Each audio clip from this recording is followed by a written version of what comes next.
Welcome to the Tough Love Nephilim series. My name is Eric Rolon. Now, according to Genesis 6, the Nephilim were the offspring of the daughters of men and fallen angels. And today we are talking about one of their tribes, the Philistines. But first, if you haven't already, please smash those like and subscribe buttons and hit that notification bell. Follow me over on Rumble. And if you like the work that I do and you feel so inclined, then please consider donating to my locals page. Donors all get exclusive access to PDFs of all of my research papers, with endnotes included, and your support is greatly appreciated. You'll find all my links in my description box down below. Also, if you've been following this series for a while, you'll notice that I do include some of the same information again and again. I do this so that those who only want to learn about one tribe have all of the validating information. I always include new information following any duplicate though, so feel free to skip to those parts. All right, let's get into this one. The Philistines. Now, historically, the Philistines were a Canaanite tribe that resided in Philistia. Now, Philistia was the larger territory of the Philistines, the bulk of which became part of the even larger territory of Judah, following the conquest of Canaan. Joshua 15:45-47. And although Scripture mentions the Philistines in singular fashion again and again in places like Genesis 26, Exodus 13:17, Judges 3:31, and many others, it's important to note that they were a conglomerate tribe, comprised of many smaller tribes. Jeremiah 47:4 and Amos 9:7 tell us that the place from which the Philistines originated was Caphtor. The geographic location of Caphtor, however, is a bit uncertain. Even so, 3 theories have emerged that speak to the most likely locations of ancient Caphtor. According to BibleAtlas.org, the 3 locations posited by these theories are firstly, and most likely, the Isle of Crete, secondly, Phoenicia, and thirdly, Cilicia. The name of the earliest recorded king of the Philistines in the Bible was Abimelech, Genesis 26:1, and he ruled over Gerar, Genesis 20:2. The Philistines also had 5 governors who ruled over their pentapolis, which was comprised of the principal cities and associated territories of Gaza, Ashdod, Ashkelon, Gath, and Ekron. Joshua 13:2-4. All the Philistine territories in the Bible that were part of their conglomerate at one point or another are Ajalon, Ashdod, Ashkelon, Ava, Beth Shemesh, Caphtor, Ekron, Gath, Gaza, Gederoth, Gerar, Gibbethon, Gimzo, Jabneh, Sokoh, and Timnah. Genesis 26:1, Joshua 13:2-4, Judges 14:1-4, 1 Kings 15:27, 2 Chronicles 26:6, 2 Chronicles 28:18, and Amos 9:7. It's highly likely that Gezer, or Gob, was a Philistine territory as well, as David and his mighty men go to war with the Philistines there twice in 2 Samuel 21:18-19, with a recap in 1 Chronicles 20:4-5. Geba, or Gibeon, might have been one of their territories, at least for a time as well, as the Philistines were garrisoned there before being attacked by King Saul's son Jonathan in 1 Samuel 13:1-4. In addition, earlier in 2 Samuel 5:17-25, with one recap in 1 Chronicles 14:8-17, the Philistines were defeated from Geba, or Gibeon, to Gezer, or Gob, by David and his army after overrunning the valley of Rephaim for the second time. Suffice to say, the territory of the Philistines was a huge one. Strong's Concordance reference H6429 defines Philistia this way: Philistia, land of sojourners, the general territory on the west coast of Canaan, or the entire country of Palestine. Strong's Concordance reference H6430 defines Philistine this way: Philistine, immigrants, an inhabitant of Philistia, descendants of Mizraim who immigrated from Caphtor, Crete, to the western seacoast of Canaan. Smith's Bible Dictionary renders Philistines this way: Philistines, immigrants. The origin of the Philistines is nowhere expressly stated in the Bible, but as the prophets described them as the Philistines from Caphtor in Amos 9:7 and the remnant of the maritime district of Caphtor, Jeremiah 47:4, it is prima facie probable that they were the Caphtorim which came out of Caphtor, who expelled the Avim from their territory and occupied it in their place in Deuteronomy 2:23, and that these, again, were the Caphtorim mentioned in the Mosaic genealogical table among the descendants of Mizraim, Genesis 10:14. It has been generally assumed that Caphtor represents Crete, and that the Philistines migrated from that island, either directly or through Egypt into Palestine. But the name Caphtor is more probably identified with the Egyptian Koptos, see Caphtor. History. The Philistines must have settled in the land of Canaan before the time of Abraham, for they are noticed in his day as a pastoral tribe in the neighborhood of Gerar. Between the times of Abraham and Joshua, the Philistines had changed their quarters and had advanced northward into the plain of Philistia. The Philistines had, at an early period, attained proficiency in the arts of peace. Their wealth was abundant, according to Judges 16:5 and Judges 16:19, and they appear, in all respects, to have been a prosperous people. Possessed of such elements of power, they had attained, in the time of the Judges, an important position among Eastern nations. About BC 1200, we find them engaged in successful war with the Sidonians. The territory of the Philistines, having been once occupied by the Canaanites, formed a portion of the promised land, and was assigned the tribe of Judah. Joshua 15:2, Joshua 15:12, and Joshua 15:45-47. No portion of it, however, was conquered in the lifetime of Joshua, and, even after his death, no permanent conquest was effected, though we are informed that the 3 cities of Gaza, Ashkelon, and Ekron were taken in Judges 1:18. The Philistines soon recovered these, and commenced an aggressive policy against the Israelites, by which they gained a complete ascendancy over them. Individual heroes were raised up from time to time, such as Shamgar, the son of Anath, in Judges 3:31, and still more Samson, in Judges 13-16. But neither of these men succeeded in permanently throwing off the yoke. The Israelites attributed their past weakness to their want of unity, and they desired a king, with the special object of leading them against the foe. Saul threw off the yoke, and the Philistines were defeated with great slaughter at Geba, in 1 Samuel 13:3. They made no attempt to regain their supremacy for about 25 years, and the scene of the next contest shows the altered strength of the two parties. It was no longer in the central country, but in a ravine leading down to the Philistine plain, the valley of Elah, the position of which is about 14 miles southwest of Jerusalem. On this occasion, the prowess of young David secured success to Israel, and the foe was pursued to the gates of Gath and Ekron. The power of the Philistines was, however, still intact on their own territory. The border warfare was continued. The scene of the next conflict was far to the north, in the valley of Esdraelon. The battle on this occasion proved disastrous to the Israelites. Saul himself perished, and the Philistines penetrated across the Jordan and occupied the forsaken cities. On the appointment of David to be king, he twice attacked them, and on each occasion with singular success, in the first case capturing their images, in the second pursuing them from Geba until thou come to Gazer. Henceforth, the Israelites appear as the aggressors. About 7 years after the defeat at Rephaim, David, who had now consolidated his power, attacked them on their own soil, and took Gath with its dependencies. The whole of Philistine was included in Solomon's empire.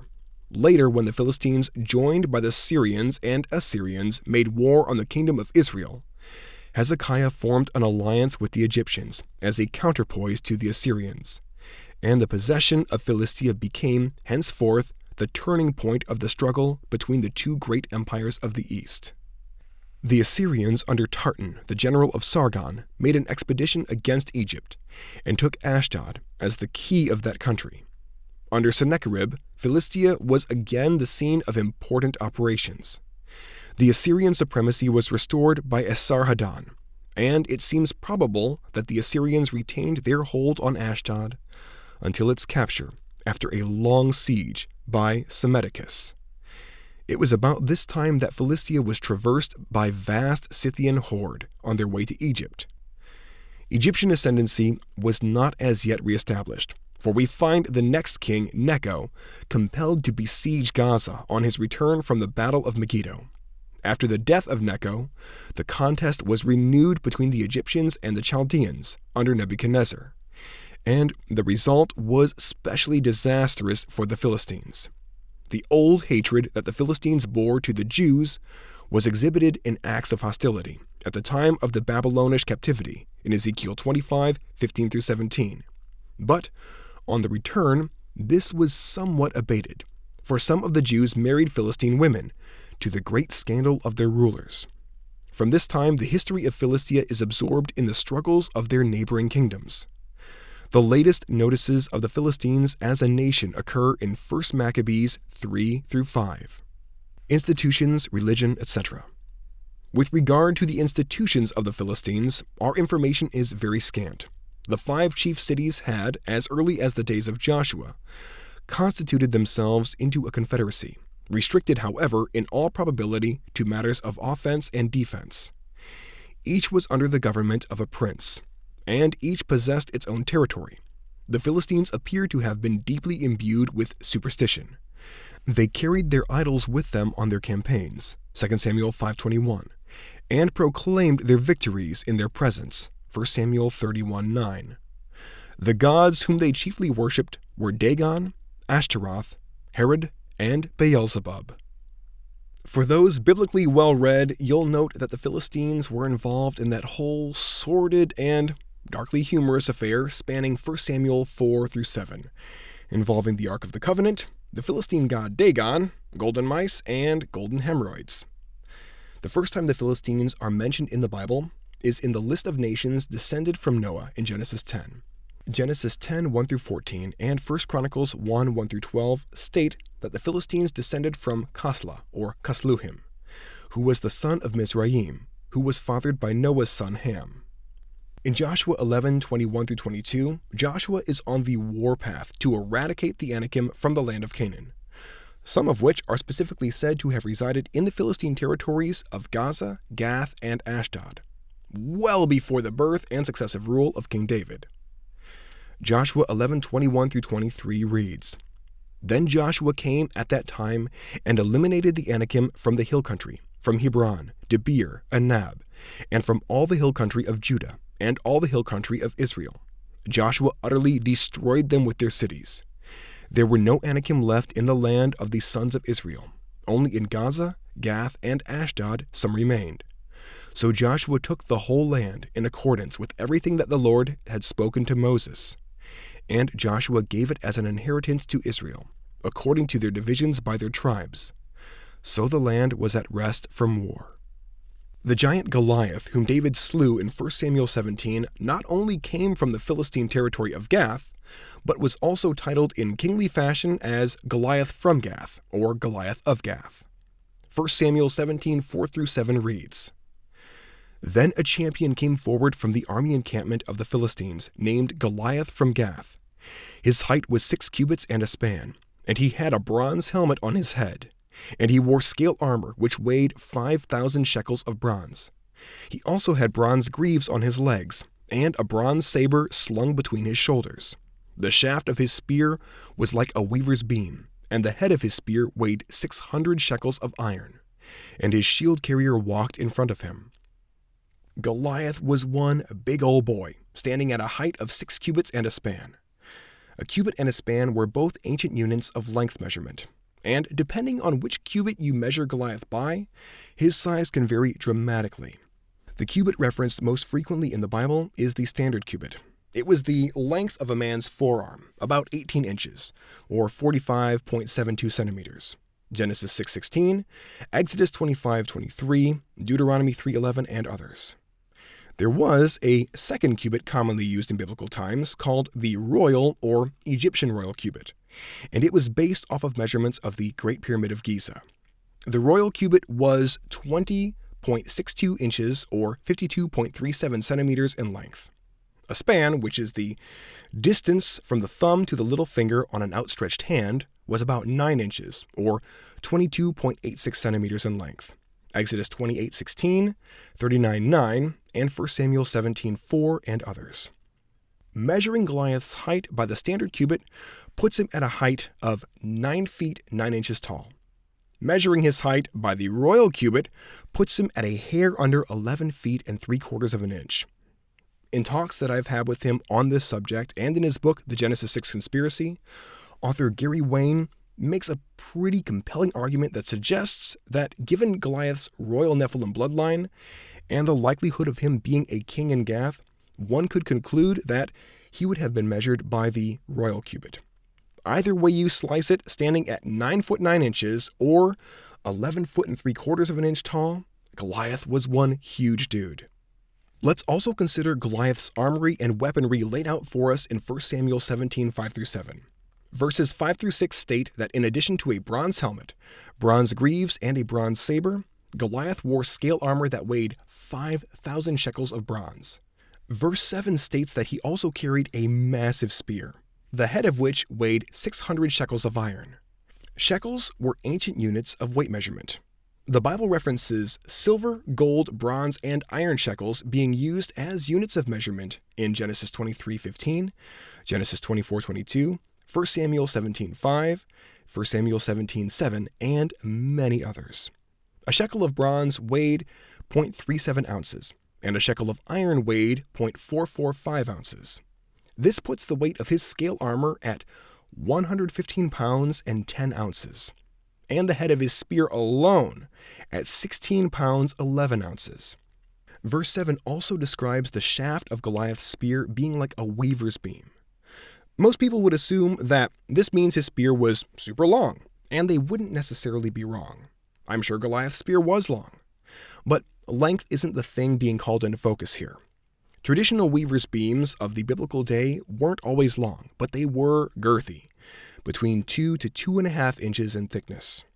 Now, this extra thickness would have given Goliath's spear the strength necessary to support the 16-pound, 11-ounce head, and possible counterweight on the butt of the shaft.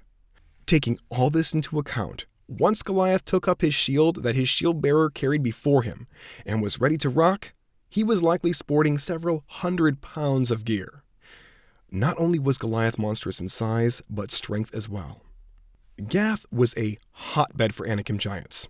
In addition to Goliath, 4 other giants from Gath show up in 2 Samuel 21:15-22, with a retelling in 1 Chronicles 20:4-8.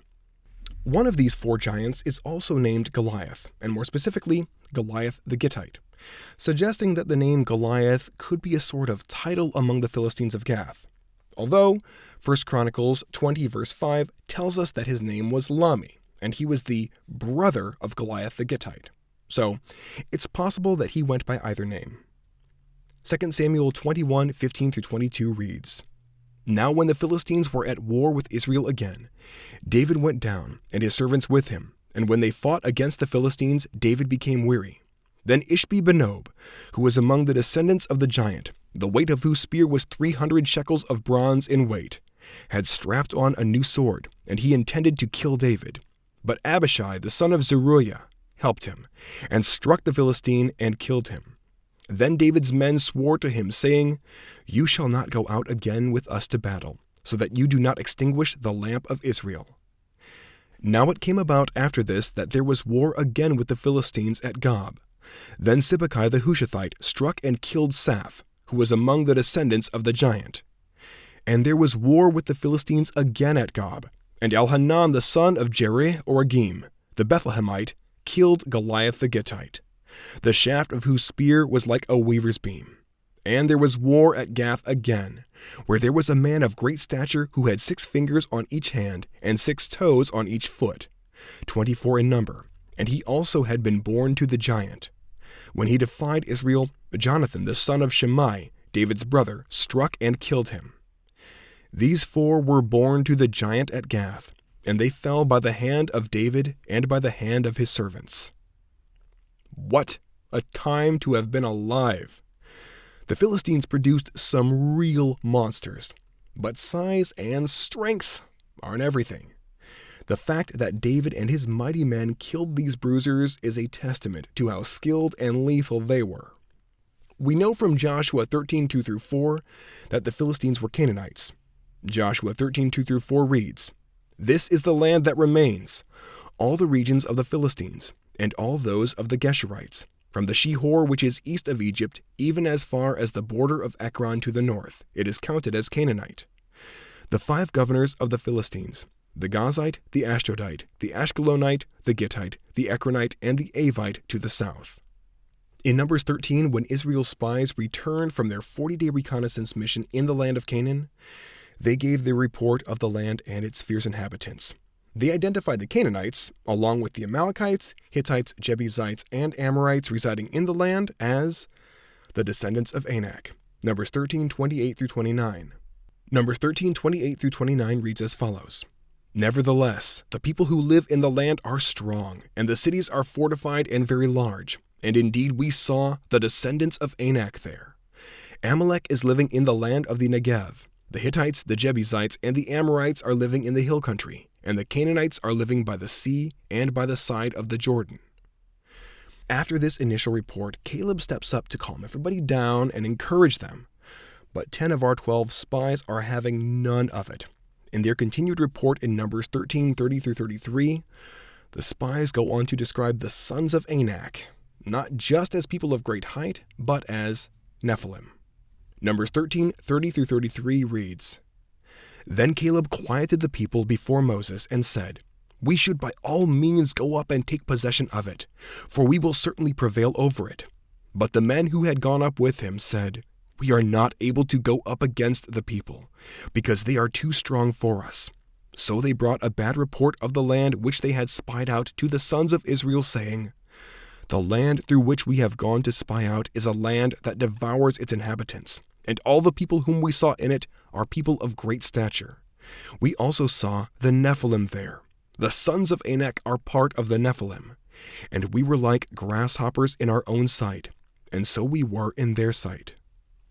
In this passage and in Genesis 6:4, the Septuagint renders Nephilim as giants. And as a progenitor Nephilim tribe, the Anakim were enormous, fierce, and powerful giants, as Numbers 13 and Deuteronomy 9 collectively point out. Deuteronomy 9:1-2 reads, Hear Israel, you are crossing the Jordan today to go in to dispossess nations greater and mightier than you, cities that are great and fortified to heaven, a people who are great and tall, the sons of the Anakim, whom you know and of whom you have heard it said, who can stand against the sons of Anak. Anak was the son of the Nephilim Arba, Joshua 15:13 and 21:11. According to Joshua 14:15, Arba was the greatest man among the Anakim. Though the Anakim were a tribe unto themselves, it's important to note that the term Anakim is also used to refer to a combination of 6 other Canaanite tribes and conglomerate tribes in Numbers 13:28-33. The Bible also seems to occasionally use the terms Anakim, sons of Anak, descendants of Anak, and sons of the Anakim, not just as tribal references, but as general terms for the post-Diluvian Nephilim, or Rephaim. Numbers 13:28-33, Deuteronomy 1:26-28, and 9:1-2, and Joshua 11:18-23. And, as previously mentioned, during Joshua's war campaign through Canaan, the Anakim are said to have resided in Gaza, Gath, and Ashdod. Joshua 11:21-22. In the Bible, there are 32 recorded battles or confrontations between Israel and the Philistines. In this section to follow, you'll notice that I include cycles. Cycles denote times when Israel forsakes God and falls out of his favor. God then hands Israel over to be defeated and oppressed by her enemies, until Israel cries out to God for help and changes her ways. God then raises up a champion to defeat Israel's enemies and judge her people. There are also smaller conflicts within the cycles, but I include them as singular events. Number 1 is in Joshua 10:40-43, which Israel won. Number 2 is in Judges 1:17-18, which Israel also won. Number 3 is in Judges 3:31, which Israel also won. Number 4 is a cycle in Judges 10:6-11:33. The Ammonites were involved as well. Number 5 is another cycle spanning Judges 13-16, in which Samson defeats the Philistines 4 times. First, in Judges 14, Samson versus the Ashkelonites. Second, in Judges 15:1-8, Samson versus the Timnites. Third, in Judges 15:9-20, Samson versus the Philistines. And number 4, in Judges 16:23-31, Samson versus the Gazites. This is his final stand in which he brings down the house killing everybody in attendance. Our sixth battle is in 1 Samuel 4, 1-11, which Israel lost. Number 7 is in 1 Samuel 7, 3-14, which Israel won. Number 8 is in 1 Samuel 13 through 14:46, which Israel won. Number 9 is in 1 Samuel 14, 47-48, which Israel also won. Number 10 is in 1 Samuel 17. This battle was preceded by David killing Goliath of Gath, which Israel won. Number 11 is in 1 Samuel 18, 1-7, which Israel won. Number 12 is in 1 Samuel 18, 17-27, which Israel also won. Number 13 is in 1 Samuel 19, 8, which Israel won. Number 14 is in 1 Samuel 23, 1-5, which Israel won. Number 15 is in 1 Samuel 28-29 and 31, with one recap in 1 Chronicles 10, 1-14, which Israel lost. Number 16 is in 2 Samuel 5, 17-21, with one recap in 1 Chronicles 14, 8-12, which Israel won. Number 17 is in 2 Samuel 5, 22-25, with one recap in 1 Chronicles 14, 13-17, which Israel also won. Number 18 is in 2 Samuel 8, 1, with one recap in 1 Chronicles 18, 1, which Israel won. Number 19 is in 2 Samuel 21, 15-17, which Israel won. Number 20 is in 2 Samuel 21, 18, with one recap in 1 Chronicles 24, which Israel won. Number 21 is in 2 Samuel 21, 19, with one recap in 1 Chronicles 25, which Israel also won. Number 22 is in 2 Samuel 21, 20-22, with one recap in 1 Chronicles 20, 6-8, which Israel won. Number 23 is in 2 Samuel 23, 9-10, which Israel won. Number 24 is in 2 Samuel 23, 11-12, which Israel won. Number 25 is in 2 Samuel 23, 13-17, with one recap in 1 Chronicles 11, 15-19, which Israel won. Number 26 is in 1 Kings 15, 25-28. The outcome of this battle is unknown. Number 27 is in 1 Kings 16, 15. The outcome of this battle is also unknown. Number 28 is in 2 Kings 18, 1-8, which Israel won. Number 29 is in 1 Chronicles 8, 12-13, which Israel also won. Number 30 is in 2 Chronicles 21, 16-17, which Israel lost. Number 31 is in 2 Chronicles 26, 3-7, which Israel won.